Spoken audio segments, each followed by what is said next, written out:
para Sundaners, kumaha kabarna damang sadayana dengan saya si Otong kembali lagi di channel Ningali Film. Pada episode kali ini kita akan membahas alur film yang bertemakan tentang ninja. Film ini berjudul Ninja Assassin yang rilis pada tahun 2009 lalu. Film ini menceritakan kehidupan para ninja di zaman modern seperti saat ini. Dan ternyata masih ada klan ninja yang tersembunyi dan masih eksis bekerja sebagai pembunuh bayaran sejak ribuan tahun lalu hingga saat ini. Untuk teman-teman yang suka dengan konten di channel ini, jangan lupa subscribe dan nyalakan lonceng notifikasinya. Dengan begitu, kalian tidak akan ketinggalan dengan video-video terbaru di channel ini. Dan tidak usah berlama-lama lagi, mari kita mulai ceritanya.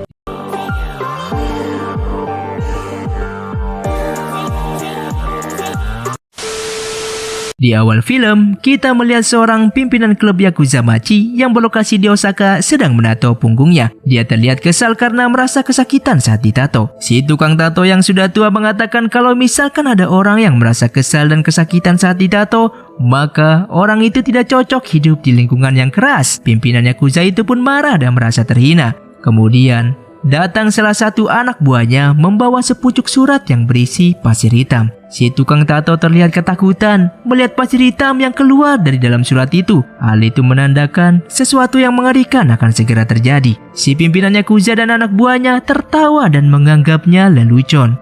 Si pria tua itu menceritakan kalau dulu seseorang juga menerima amplop yang berisi pasir hitam yang sama. Lalu, kemudian hal mengerikan terjadi. Mereka muncul dari balik bayangan dan semua orang pun tewas. Si kakek tua kemudian menunjukkan bekas luka di dadanya. Terlihat bekas luka itu di dada bagian kiri. Pria tua itu mengaku beruntung karena jantungnya tidak seperti orang kebanyakan dan terletak di dada sebelah kanan. Di tengah dadanya terdapat tato ninja untuk mengingat dirinya akan kejadian mengerikan itu. Para Yakuza pun tertawa mendengar cerita tentang para ninja di era modern seperti saat ini. Tiba-tiba kepala salah satu anggota Yakuza itu pun terbelah. Mereka semua kaget dan ketakutan. Mereka berteriak. Lampu-lampu padam. Terdengar suara pedang mengayunkan di mana-mana tanpa terlihat sosok yang mereka hadapi. Satu persatu para anggota klub Yakuza itu pun mati. Si pimpinan Yakuza menembakkan pistol ke sembarangan arah saking paniknya. Saking ketakutannya, dia mengatakan akan membayar berapapun kepada ninja yang dihadapi itu, asalkan jangan membunuhnya. Namun, tidak ada jawaban sama sekali.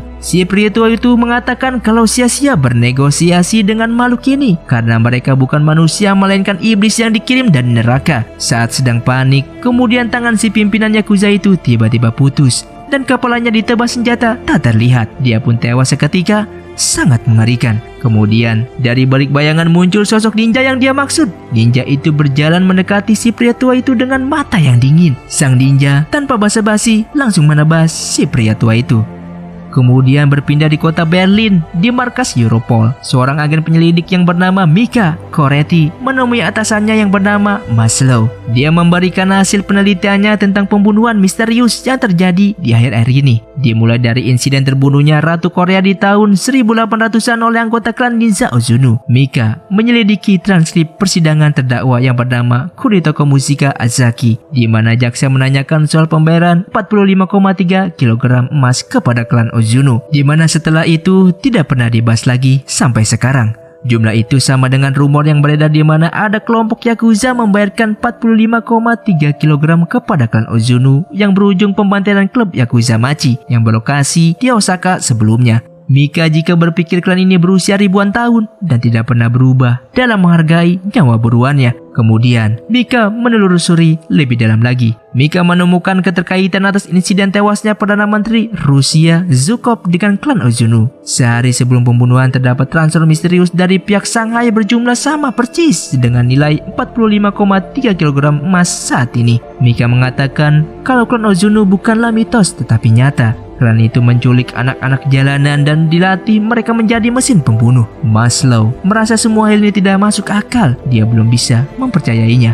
Kemudian berpindah di sebuah lokasi penyewaan mesin laundry. Terlihat seorang pria yang sedang mencuci pakaian dan di sampingnya ada seorang wanita yang mencoba meminta bantuan kepada pria itu. Saat pria itu mendekatinya, dia bertanya, "Kamu dari klan mana? Sedang apa kamu di Berlin?" Sang wanita terlihat kaget, kemudian langsung menyerang si pria dan terjadilah pertarungan di sana menggunakan pisau kecil. Lalu saat pemilik laundry memeriksa keadaan, dia menemukan hal aneh di salah satu mesin laundry miliknya. Keluar darah dari dalam mesin laundry laundry terdapat tubuh manusia yang tewas di dalamnya. Kembali ke tempat Mika dan Maslow terlihat makan siang bersama di pinggir jalan. Maslow mengatakan kalau dia telah menyelidiki lebih lanjut temukan Mika atas tewasnya Perdana Menteri Rusia beberapa tahun lalu. Dengan informasi jaringan KGB Rusia miliknya, dia menemukan sebuah laporan milik agen KGB berpangkat tinggi yang bernama Alex Batin. Laporan itu membahas kemungkinan beberapa pembunuhan politik dilakukan oleh jaringan kuno yang canggih yang disebut 9 klan. Mika bertanya, lalu bagaimana nasib Alexis Batin? Maslow mengatakan kalau agen itu diusir dari dinas dengan alasan gangguan mental. Mika akhirnya lega. Maslow percaya dengan hasil penelitiannya. Berpindah ke pria yang tadi terlihat di tempat laundry. Dia bernama Reizo. Reizo memasuki apartemen miliknya. Di dalam terdapat berbagai persenjataan ninja. Reizo adalah seorang ninja. Di dalam apartemen, Reizo teringat dengan masa lalunya saat pimpinan klan Lord Ozunu memperkenalkan dirinya saat masih kecil di hadapan anak-anak murid klan Ozunu lainnya. Di memori yang lain terlihat Lord Ozunu menyuruh para murid untuk menguasai tubuh mereka. Rasa sakit, lapar, haus, termasuk anggota tubuh, darah, dan kulit adalah hal yang harus dikuasai. Kemudian Ozunu terlihat menyayat telapak tangannya dengan pisau. Lalu kemudian dia menggenggam tangannya dan mengucapkan beberapa mantra ninja. Lalu saat dibuka, luka sayatan di telapak tangannya telah hilang, sembuh dengan sendirinya. Itulah kekuatan klan Ozunu. Itulah jalan ninja mereka. Siang harinya terlihat Reizo telah berhasil melumpuhkan temannya di dalam sebuah pertarungan. Ozunu mengatakan kalau hidup adalah pertempuran. Reizo yang tadinya anak jalanan yang dibuang orang tuanya, dia berjuang bertahan hidup hingga akhirnya bisa menang. Karena dalam pertempuran saat melawan musuh harus tanpa keraguan atau belas kasihan. Untuk bertahan harus belajar untuk tidak takut. Reizo dewasa selalu berlatih menguasai tubuhnya. Kemudian memori kembali ke masa lalu di mana Reizo kecil harus berjalan di lantai khusus agar bisa berjalan tanpa suara. Saat Reizo kecil gagal dan lantai itu mengeluarkan suara, Ozunu kemudian memukul kaki kecil hingga berdarah-darah. Malam harinya, Reizo kecil tidak bisa tidur karena kesakitan. Lalu, terlihatlah salah satu teman Reizo yang bernama Kiriko mengobati luka-luka di kaki Reizo. Luka-luka itu masih membekas hingga Reizo dewasa. Di lain tempat, Mika menemukan istri dari Alex Batin, agen KGB yang membuat laporan keterkaitan kematian Perdana Menteri Rusia dengan 9 klan. Istri Alex mengatakan kalau dulu laporan Alex menimbulkan masalah pada karirnya. Setelah laporan Alex mencuat, terlihat sikap Alex tidak seperti biasanya. Alex terlihat ketakutan. Dia memasang kunci di setiap celah rumahnya. Alex memasang kamera dan sensor gerak di segala tempat. Alex memasang lampu-lampu di mana-mana. Tidak boleh ada bayangan, kata Alex. Suatu hari, ada seorang pria datang ke rumah Alex. Mereka berbincang sesaat lalu pergi. Istri Alex mengatakan kalau Alex dulunya seorang prajurit anggota intelijen Rusia. Alex bukanlah pria yang mudah takut. Lalu saat istri Alex menemui suaminya, terlihat ketakutan yang sangat terpancar di mata Alex. Lalu Alex berdiri mengatakan kalau Alex sangat mencintai istrinya. Istri Alex mengatakan bahwa Alex sudah meninggal. Sebelum dia meninggal terjadi insiden lampu mati dan istri Alex tidak mau melanjutkan ceritanya lagi. Istri Alex kemudian memberikan Mika berkas penelitian yang dulu ditinggalkan oleh Alex. Di rumah, Mika membuka berkas milik Alex. Di sana terdapat beberapa macam bukti kalau para ninja itu nyata. Lalu terdapat kaset rekaman CCTV. Saat disetel, terlihat wajah Reizo di dalamnya. Berpindah di apartemen Reizo, dia terlihat berlatih menggunakan pedang dan kusarigama. Terlihat amarah dalam diri Reizo. Reizo kemudian teringat dengan masa lalunya. Kembali saat dia menginjak remaja sebagai murid Ozunu. Reizo bertarung dengan teman sebayanya. Awalnya, Reizo bisa mengendalikan pertarungan, namun lawannya menggunakan cara licik yang akhirnya bisa mengalahkan Reizo. Kemudian, Ozunu mendekati Reizo bahwa apa yang dia rasakan bukanlah rasa sakit yang sebenarnya. Lalu, Ozunu menekan bagian dalam perut Reizo dan mengatakan kalau inilah rasa sakit yang sebenarnya. Reizo terlihat berteriak kesakitan. Ozunu menyuruh Reizo untuk bertahan dari rasa sakit itu. Hingga malam tiba, rasa sakit itu tidak hilang dan pagi harinya saat Ozunu menemui Reizo, terlihat Reizo sudah bisa menguasai rasa sakitnya. Berpindah ke tempat Mika. Di kantornya, Mika ditemui oleh agen Zabransky. Dia menanyakan apakah agen Maslow bertingkah aneh belakangan ini. Zabransky mengatakan kalau beban kerja yang berat bisa membawakan stres dan kelelahan mental. Mika kemudian menemui Maslow. Ternyata Maslow juga ditemui oleh agen Zabransky dan menanyakan hal yang sama terhadap Mika. Mika mengatakan kalau ada pihak yang mengawasi mereka dan tidak ingin mereka melanjutkan penyelidikan tentang kasus 9 klan ini. Malam harinya, Mika pulang ke rumah meneliti berkas laporan milik Alex. Di sana tertulis di dalam gulungan kuno di abad 14 seorang penjelajah muslim yang bernama Ibnu Battuta mengunjungi salah satu dari 9 klan tertua yang bernama klan Pasir Hitam.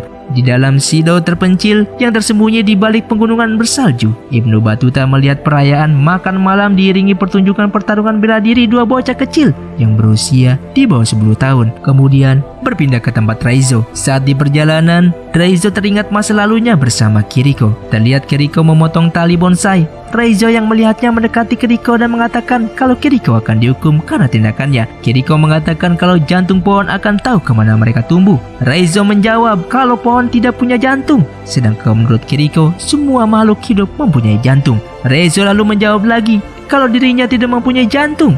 Kemudian Kiriko menempelkan telinganya ke dada Raizo, lalu mengatakan kalau Kiriko mampu mendengar detak jantung Raizo dan mengatakan kalau jantung yang merindukan Raizo. Raizo pun tak percaya. Kiriko kemudian menyuruh Raizo mendengarkan detak jantungnya. Kemudian di suatu masa, Raizo muda terlihat ditutup matanya oleh Ozuno. Raizo harus bisa hidup tanpa indera penglihatan selama setahun penuh. Raizo bertarung dengan hanya mengandalkan indera pendengarannya. Awalnya, Raizo belum bisa menyelesaikan diri, namun kemudian indera pendengaran Raizo mampu meningkatkan tajam dan bisa bertarung tanpa melihat.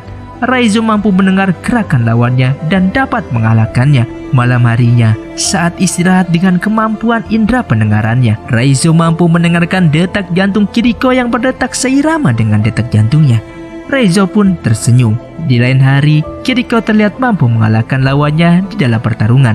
Kemudian Ozuno memerintahkan Kiriko untuk menyayat lawannya menggunakan pisau. Namun, Kiriko menolaknya. Ozuno kemudian melukai pipi Kiriko dan menghukum Kiriko. Malam harinya, Raizo yang kasihan menemui Kiriko di dalam kotak hukuman. Raizo memberikan air minum kepada Kiriko yang terlihat kehausan. Di lain hari, di suatu malam terjadi hujan lebat. Raizo melihat Kiriko sudah tidak berada di tempat tidurnya. Raizo kemudian mengejar Kiriko yang hendak kabur. Raizo berusaha menghentikan aksi Kiriko karena akibatnya akan fatal. Namun, Kiriko tetap melanjutkan aksinya untuk kabur karena hidup yang sebenarnya berada di luar sana. Kiriko kemudian melanjutkan aksinya naik ke atas dinding untuk kabur dari tempat itu. Berpindah ke Raizo dewasa, dia terlihat berjalan membawa foto Mika dengan tulisan alamat di belakangnya. Sementara itu di tempat Mika, Maslow memperingatkan Mika akan bahaya yang mengintai mereka karena Maslow tidak pernah dicurigai seperti sekarang selama masa karirnya. Dia diperiksa oleh Propos, Pertahanan Dalam Negeri, CIA, dan lain-lainnya berdatangan. Maslow kemudian menyuruh Mika untuk cuti dan membekalinya dengan sebuah pistol. Sesampainya di rumah, ternyata lingkungan rumah Mika telah terjadi pemadaman listrik. Di dalam rumah gelap gulita, tak disangka Mika menemukan amplop putih yang berisikan pasir hitam di dalamnya. Tak lama kemudian, terlihat seorang ninja mengayunkan pedang ke arahnya dan tertahan oleh sesuatu. Ternyata ada 2 orang ninja di sana. Terjadi pertarungan antara 2 orang ninja itu. Mereka bertarung di dalam gelap. Terlihat salah satu orang ninja berhasil dilumpuhkan. Kemudian terdengar suara yang memperingatkan Mika bahwa akan ada banyak lagi yang akan datang. Mereka tidak akan berhenti sampai Mika mati. Suara itu mengatakan kalau dia akan membantu Mika. Kemudian muncul sosok manusia dari balik bayangan. Dia adalah Raizo. Dia yang menyelamatkan nyawa Mika. Mika terlihat mengenal Raizo dari rekaman CCTV. Raizo kemudian mengajak Mika untuk meninggalkan tempat itu. Kemudian kembali ke memori masa lalu. Terlihat Kiriko yang kabur mampu ditangkap kembali oleh Takeshi. Kiriko kemudian diikat di tiang di dalam markas ninja dan Ozuno memerintahkan Takeshi untuk mengeksekusi Kiriko. Takeshi yang mengetahui ada hubungan spesial antara Raizo dan Kiriko terlihat tersenyum sinis. Dia kemudian menusuk jantung Kiriko dan mengakhiri hidupnya. Di dalam mobil, Raizo mengatakan kalau para ninja sedang mengikuti mereka, memburu mereka berdasarkan aroma tubuh seperti seekor serigala. Mika kemudian menyadari kalau Raizo juga mestinya menjadi seorang yang diburu oleh klan Ozuno karena sesuatu hal. Raizo kemudian teringat masa lalunya di saat dia pertama kalinya mengemban tugas sebagai seorang asasin. Dia ditugaskan Ozuno untuk membunuh seseorang dan mengambil arloji emas di tangannya. Di dalam toilet, Raizo menemui orang itu dan langsung menusukkan pisau ke leher targetnya. Namun targetnya ternyata terlalu kuat, dia masih bisa melawan. Terjadi pertarungan sengit di sana. Namun dengan kemampuan yang dimilikinya, Raizo berhasil membunuh orang itu dan menyerahkan arloji sebagai bukti bahwa dia telah berhasil menyelesaikan misinya. Di atas sebuah gedung, Ozuno menyuruh Raizo menyimpan arloji itu sebagai pengingat bahwa dirinya adalah seorang asasin. Lalu kemudian Ozunu memerintahkan Raizo mengeksekusi seorang wanita. Dia adalah anggota klan yang juga mencoba untuk kabur sama seperti Kiriko dulu. Bukannya mematuhi perintah Ozunu, Raizo yang muak malah mengayunkan senjatanya ke arah wajah Ozunu. Ozunu yang murka memerintahkan anak buahnya membunuh Raizo. Terjadi perkelahian antara Raizo dan para ninja Ozunu saat itu. Raizo terlihat tak berdaya dan kena sayatan berbagai macam senjata ninja. Raizo pun terjatuh dari atas gedung. Raizo ternyata menyimpan dendam terhadap Ozunu. Raizo dan Mika kemudian masuk ke sebuah penginapan. Raizo menyuruh Mika untuk mandi tanpa sabun dan mengganti bajunya. Setelah selesai, Raizo membawa rokok di dekat tubuh Mika agar aroma tubuhnya berganti. Lalu mereka melanjutkan perjalanan. Mika kemudian mengajak Maslow untuk bertemu di tempat yang tersembunyi. Raizo kemudian merasakan kejanggalan dan memperingatkan Maslow bahwa akibat ulahnya akan banyak nyawa berjatuhan. Mika terlihat bingung, lalu tak lama kemudian muncul banyak sekali tentara dari berbagai sisi, menyetrum Raizo dan menangkapnya. Maslow membawa Mika dan Raizo ke sebuah markas rahasia dan mengikat Raizo di dalam sebuah sel. Mika yang kebingungan meminta kejelasan kepada Maslow. Maslow mengatakan ada seseorang yang berkuasa memerintahkannya untuk menangkap Raizo. Maslow tidak punya pilihan lain selain mematuhinya. Maslow lalu memberi Mika sebuah alat pelacak sehingga apabila terjadi hal yang tak diinginkan, Maslow bisa melacak keberadaan Mika. Mika kemudian mendekati Raizo dan memberi Raizo beberapa tegukan air mineral. Raizo memperingatkan Mika bahwa para ninja sudah tahu lokasi mereka saat ini. Mika kemudian memberitahu Maslow tentang ancaman para ninja. Maslow dan tim yang bersenjata lengkap menganggap remeh kata-kata Mika. Lalu tiba-tiba lampu padam. Mika langsung berlari menuju Raizo. Di dalam kegelapan, para tentara berusaha mencari tahu apa yang terjadi. Di atas mereka telah bersiap para ninja menyerang para tentara itu.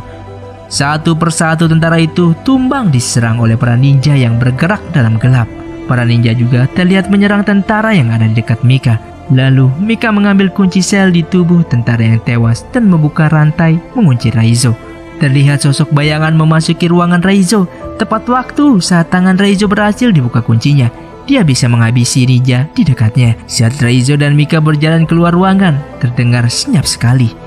Raizo kemudian menyuruh Mika menunggu dan Raizo pun menghilang dalam gelap.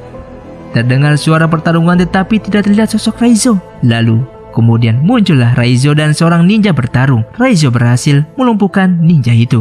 Di lain tempat, Maslow berjuang menyelamatkan diri dari serangan para ninja. Raizo kemudian menyuruh Mika mengambil mobil yang berada di dalam parkiran. Saat Mika pergi, muncul puluhan ninja dari balik bayangan dan mereka pun bertarung. Raizo melawan puluhan ninja klan Ozunu. Raizo terlihat mampu menghindari setiap serangan-serangan yang ada. Dia menghabisi para ninja itu satu persatu. Dengan kemampuan bertarung ninja berskill tinggi, Raizo masih sanggup bertahan. Kemudian terlihat semakin banyak lagi ninja berdatangan. Raizo yang mulai kelelahan terlihat terluka oleh sabetan pedang.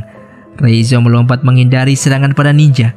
Di tempat lain, Mika yang sudah berada di dalam mobilnya mendengar suara-suara aneh yang selalu muncul. Pisau ninja menembus kaca di mobilnya.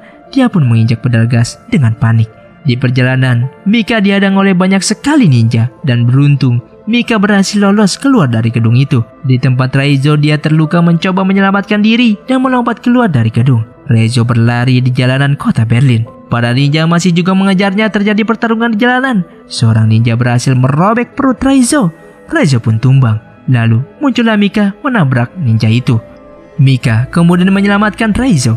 Mika bermaksud membawa Raizo ke rumah sakit, namun Raizo menolaknya.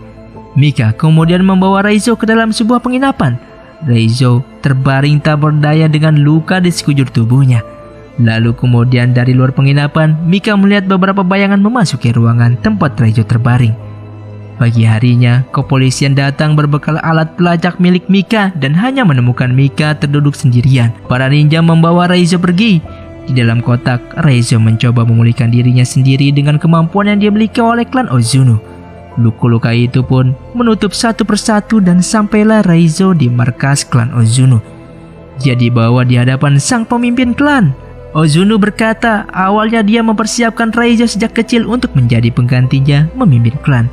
Namun sekarang akibat ulah Raizo, Ozunu berniat mengeksekusi Raizo karena telah mempermalukan nama baik klan. Malam harinya, Raizo terlihat diikat di sebuah tiang bersiap untuk dieksekusi. Ozono terlihat menekan perut Raizo untuk menyiksanya. Raizo sampai muntah darah. Takeshi menyadari kalau Raizo membawa alat pelacak yang diberikan kepada Mika sebelumnya. Lalu kemudian muncullah para tentara pasukan yang dibawa Maslow dan Mika datang menyelamatkan Raizo. Raizo ternyata telah menunggu mereka. Mika kemudian melepaskan ikatan Raizo. Terjadi pertempuran antara pasukan militer melawan para ninja. Para ninja terlihat mampu mengatasi ancaman dari para tentara yang menyerang. Lalu Takeshi memasuki sebuah ruangan. Di dalam sudah terdapat Raizo dengan dua pedangnya siap bertarung. Takeshi menyuruh 4 rekannya menyerang Raizo. Lalu terjadi pertarungan ninja tingkat tinggi. Raizo terlihat sanggup menumbangkan mereka satu persatu. Lalu kemudian giliran Takeshi yang melawan Raizo. Takeshi terlihat cukup kuat. Mereka berdua bertarung di antara kobaran api. Raizo mengingat bahwa yang mengeksekusi Kiriko adalah Takeshi. Raizo terlihat marah dan menyerang Takeshi bertubi-tubi. Takeshi yang tak berdaya akhirnya tewas di tangan Raizo. Raizo kemudian berjalan mendekati Ozono dan pada akhirnya Raizo pun bisa berhadapan langsung dengan Ozono. Ozono terlihat mampu menghilang dalam gelap dan menyerang Raizo dari arah yang dia tidak ketahui. Raizo mengambil sebuah pedang dan mencoba untuk melawan Ozono. Terjadilah pertarungan ninja yang sangat brutal antara Raizo dan Ozono. Meskipun penuh dengan luka, Raizo masih berusaha terus bertarung dengan Ozono. Di saat Raizo akan menyerang, Ozono kembali mampu menghilang di dalam gelap dan dengan kecepatan ninja miliknya, Ozono mampu menjatuhkan Raizo. Di saat Ozono akan menusuk Raizo, Mika menembaknya dari belakang. Raizo menyuruh Mika untuk berlari namun terlambat. Ozono terlihat menghilang di dalam gelap dan muncul di belakang Mika dengan mudah menusuk Mika tepat di jantungnya. Melihat Mika tumbang, kali ini Raizo dengan kecepatan ninjanya mampu menghilang di dalam gelap dan menyerang secara bertubi-tubi sampai lengan Ozono pun terputus. Ozono yang sudah tak berdaya kemudian langsung dieksekusi oleh Raizo. Raizo pun mampu mengalahkan Ozono. Lalu Raizo mendengar detak jantung Mika.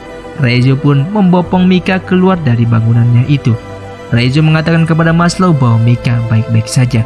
Mika memiliki jantung yang spesial yang berada di sebelah kanan dadanya.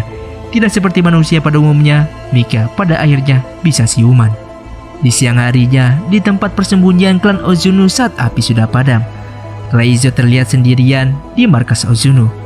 Raizo melihat ke arah tembok yang dulu dinaiki oleh Kiriko untuk kabur. Raizo kemudian mengikuti jejak Kiriko memanjat tembok itu. Di atas tembok, Raizo melihat pemandangan yang sangat indah di antara pegunungan yang menjunjung tinggi. Raizo akhirnya bisa menghirup udara kehidupan yang sebenarnya seperti yang Kiriko janjikan dahulu. Dan berakhirlah alur film ninja Assassin ini. Awalnya Mimin kira film ini hanyalah film ninja biasa, namun ternyata luar biasa. Aksi-aksi dan alur cerita yang disajikan mampu membuat adrenalin kita bergejolak. Disarankan untuk menonton langsung filmnya agar bisa merasakan sensasi kengerian para ninja guys. Silakan subscribe channel ini agar kalian tidak ketinggalan setiap keseruan yang kami hadirkan. Jangan lupa buat subscribe dan nyalakan loncengnya agar kalian tidak ketinggalan setiap keseruan dari kami. Saya pamit urang dari ningali film si Otong, undur diri dan salam Sundaners.